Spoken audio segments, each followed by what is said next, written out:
everybody, I'm excited. We are back with, she's like one of my most favorite people ever. I met Dr. G in Dallas for FinCon 3 years ago, and we've been able to keep in touch. And we were just talking offline about, I was telling her she inspires me. So I'm definitely going to put Dr. G's social media handles below, but you've got to follow her on social media, on Instagram, where you can get your life together. She's going to encourage you like she does me every day.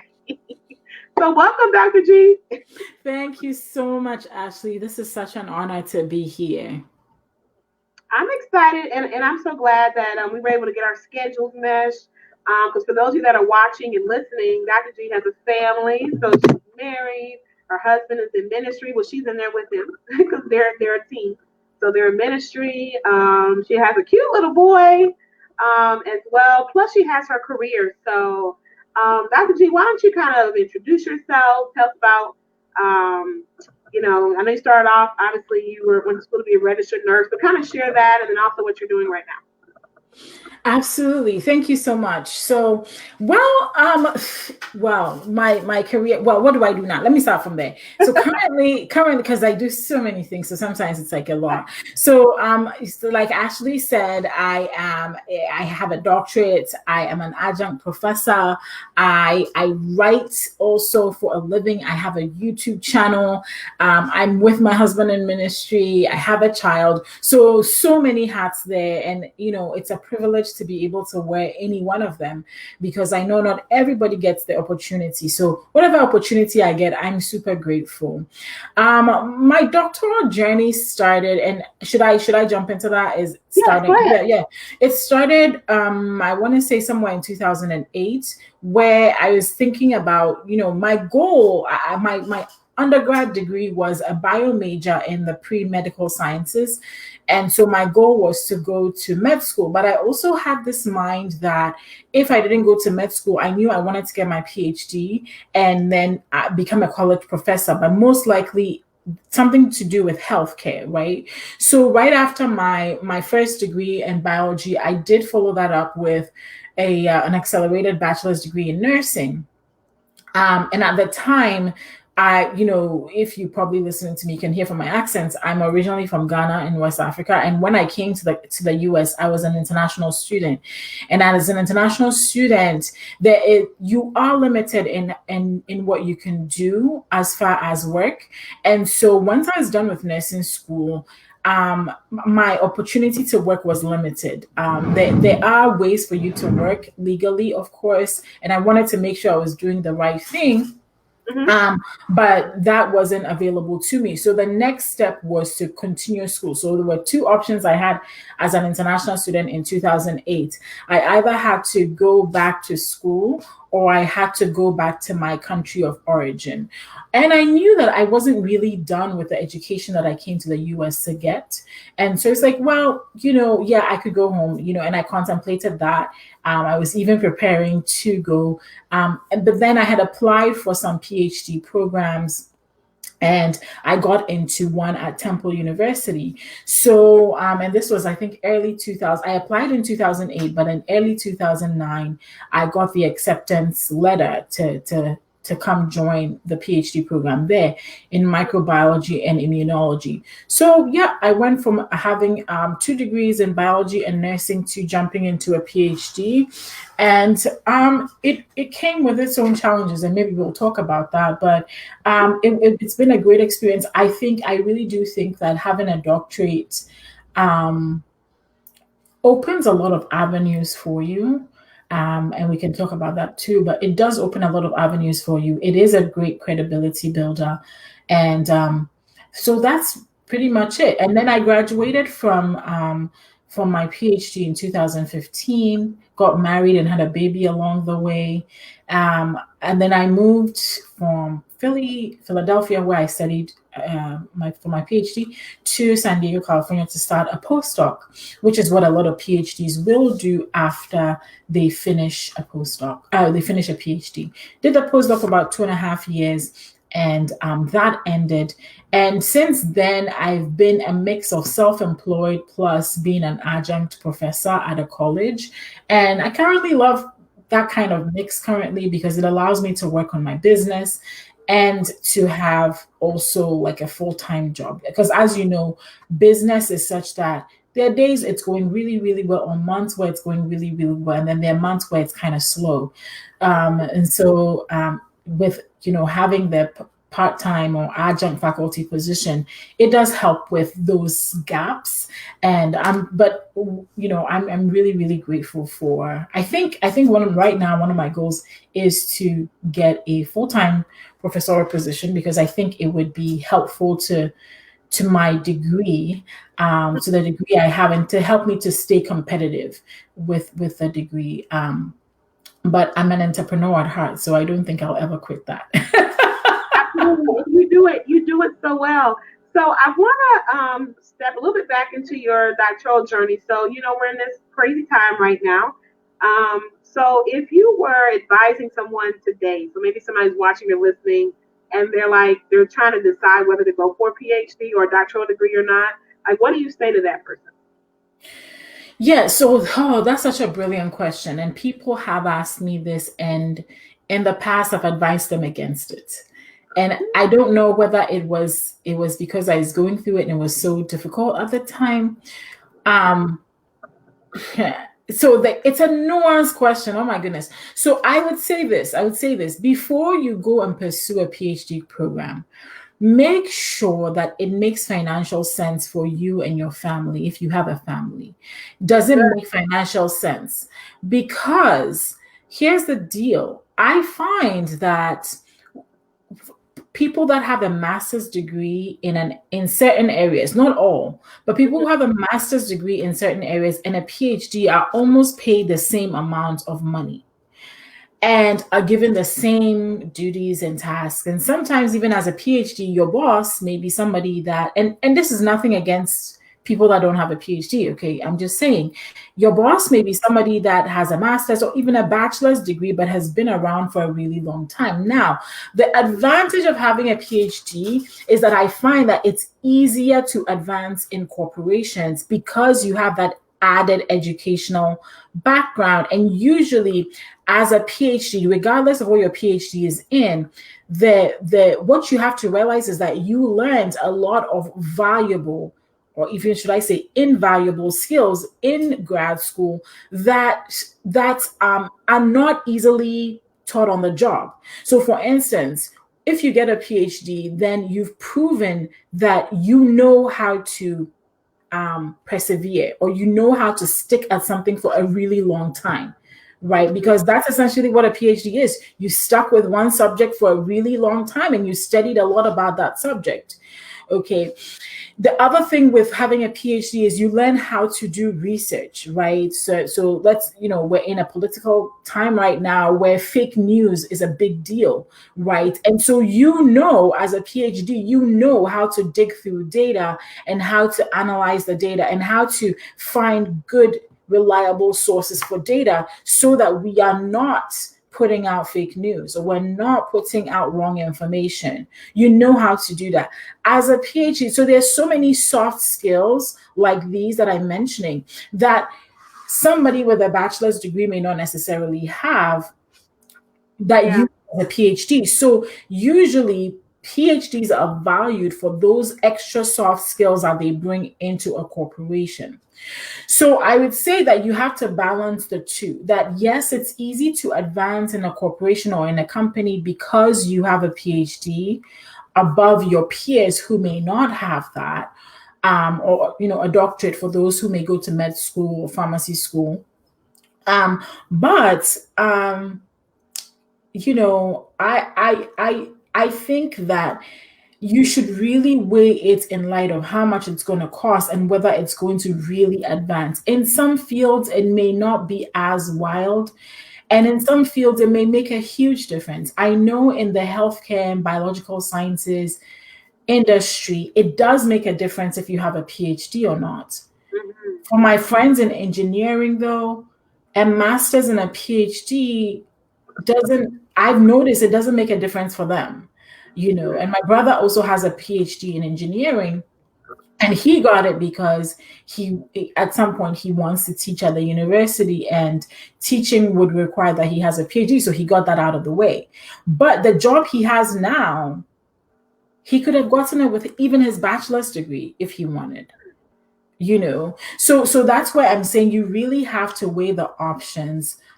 Certain doctorates, though, it's different, right? For pharmacy, for medicine, for dentistry, those kinds of doctorates are professional related doctorates. You won't be able to become a doctor without your MD. You won't be able to become a pharmacist without your PharmD.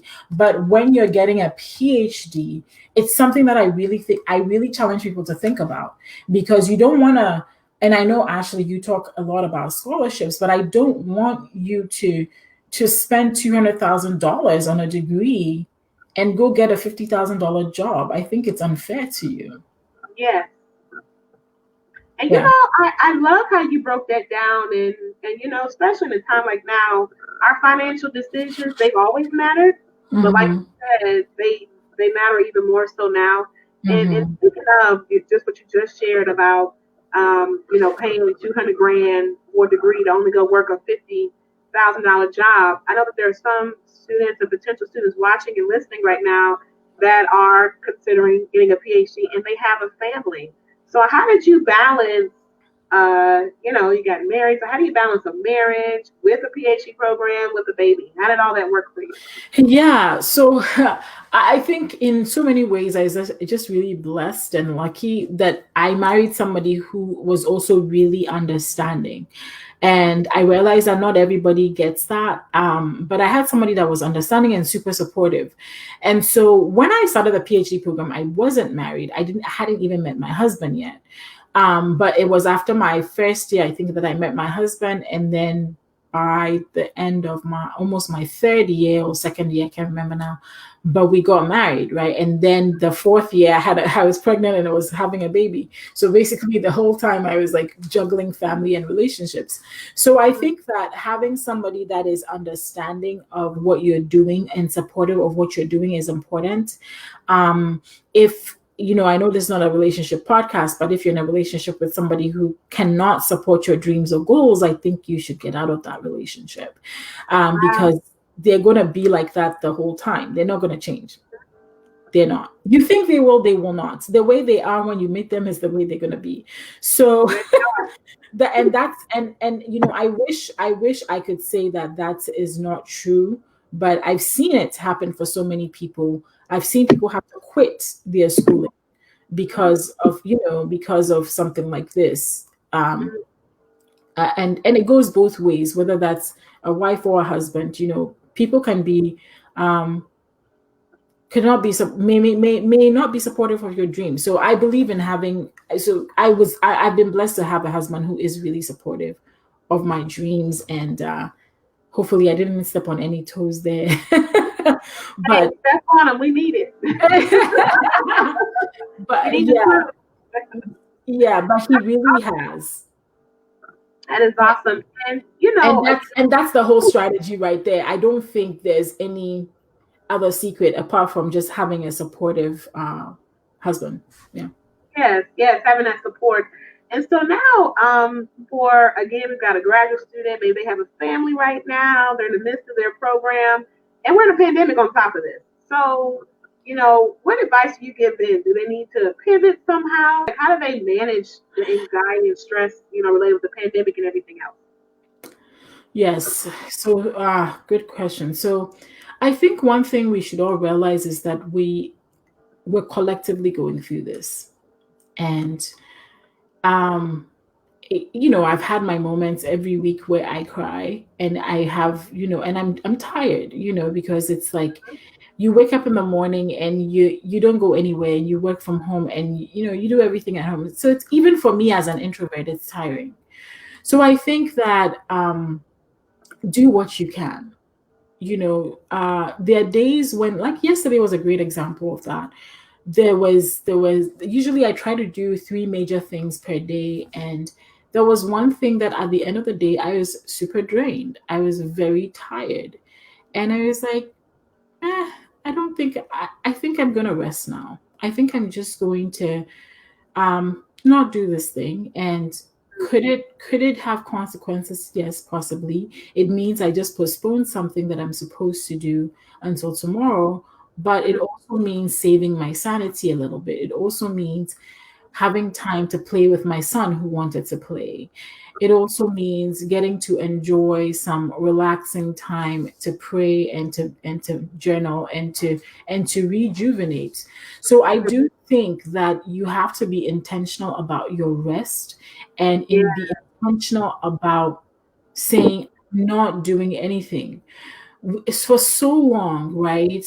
We've had this, especially here in the US, that we have a very high, we place a high premium on hustle culture in the US, I think.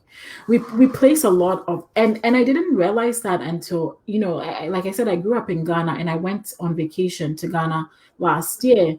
And I was like, wow, everybody's like super relaxed. They're busy, they're working, but like they have social lives and they take time to like just sit down and read a newspaper or just sit down and watch football, or like they're not in a rush and hurry to get everywhere, right? And I think that's really different from the US, where it's like every minute has, we have whole blogs and YouTube channels on productivity and filling up your day and how to maximize your day, and that's good, but that can also be toxic.